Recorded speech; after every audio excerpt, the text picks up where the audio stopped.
So, if you've been on social media or anywhere on the internet really in the last few days, you've probably seen a lot of headlines about dire wolves are back or howling for the first time in 10,000 years. As apparently, Colossal Biosciences, an organization that's famously been working on bringing back the thylacine and the woolly mammoth, successfully cloned some dire wolves. But did they really? Well, they kinda-ish maybe did. But let's take a quick look and dive a little deeper. So Colossal, what did they do and how did they do it? A lot of direwolf fossils have been found in the La Brea tar pits in California, but apparently there wasn't really good DNA samples to take from there. But luckily for Colossal, they were able to get direwolf samples from an international study, and they were able to recover more DNA. Apparently they used a 13,000-year-old tooth and a 72,000-year-old ear bone and were able to sequence the DNA.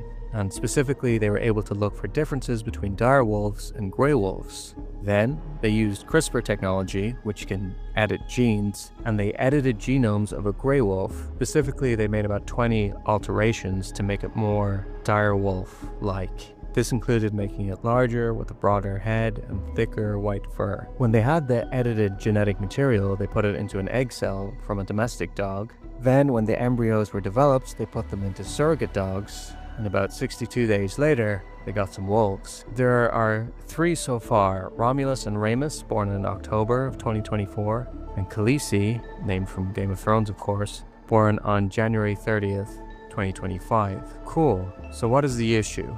We have 3 direwolves, right? Well, it was a little odd to me at first that they decided to go with grey wolves and use grey wolf DNA because, well, direwolves weren't actually wolves. Direwolves were a species of animal that went extinct about 12 to 13,000 years ago.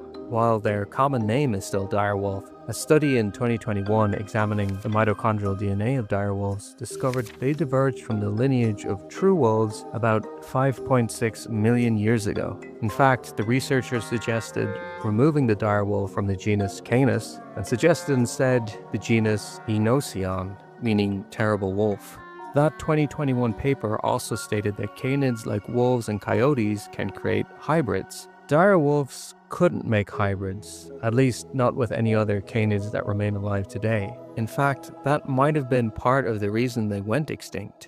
Quote, hybridization couldn't provide a way out, because direwolves were probably unable to produce viable offspring with the recently arrived wolves from Eurasia. Since they were somewhat different genetically, does a few modifications of a grey wolf really count? The thing is, it is difficult to say how many differences there really are. Colossal Biosciences haven't released the complete sequenced genome of the direwolf yet, but Beth Shapiro from Colossal said the 2 species share 99.5% DNA, which sounds like a lot. But as New Scientist pointed out in an article, the grey wolf genome is around 2.4 billion base pairs long. That still leaves room for millions of base pairs of differences. Not only that, but remember the 20 modifications they made to make them more like direwolves? Well, Beth Shapiro also stated in the interview that 5 of those 20 changes are based on mutations known to produce light coats in grey wolves. So really, there are only 15 changes based on the direwolf genome directly. Which, when I first read the story, it sounded like they had genetically engineered some grey wolves to superficially look kind of like direwolves, but hadn't really brought the direwolf back. That's not to try and take away from anything that they have done. I think it is a very impressive achievement. I don't know if it's correct to call these animals direwolves, and some scientists are disputing that they should be called direwolves. If you read the interview on New Scientists, this question is kind of put to Beth Shapiro, and it almost sounds like this is a bit of a touchy subject, maybe. She said that it all comes down to how you define species, and quote, species concepts are human classification systems, and everybody can disagree, and everyone can be right. She then went on to say, you can use the phylogenetic species concept to determine what you're going to call a species, which is what you are implying, but then stated, we are using the morphological species concept and saying, if they look like this animal, then they are the animal. And I mean, who am I to say anything really? I'm just trying to learn more about classification systems that we use. But from what I've read, it seems that phylogenetics nowadays is the more accepted way to determine species rather than morphology. So just really quickly, phylogenetics is more classifying organisms based on evolutionary history and their genetic relationships. So we could use DNA analysis to determine their ancestry. But then morphology categorizes them based on how they look, their physical traits and their structure. And this was used a lot more before phylogenetics became more dominant. For me, I kind of think of morphology as a good start. Physical similarities can certainly be a good basis, and they can be useful, especially for fossils. But phylogenetics, again looking at like genetic data and the DNA, seems like a more reliable way to classify organisms. The thing about morphology, the statement, if they look like that animal, then they are that animal, is that convergent evolution doesn't abide by this rule. I mean, by that logic, wolves and hyenas, well, they look kind of similar. Are they the same kind of animal? Are they very closely related? No, not really. I just don't know if I'd consider these animals dire wolves. But I guess it depends who you ask. Love Dalen, a professor who is an advisor to Colossal, said, quote, "There's no secret that across the genome, this is 99.9% gray wolf. There is going to be an argument in the scientific community regarding how many genes need to be changed to make a direwolf. But this is really a philosophical question." They also stated that it carries direwolf genes, and these genes make it look more like a direwolf than anything we've seen in the last 13,000 years. And that is very cool. The thing is, a part of the story is being a little bit ignored, and I think it's the most important part.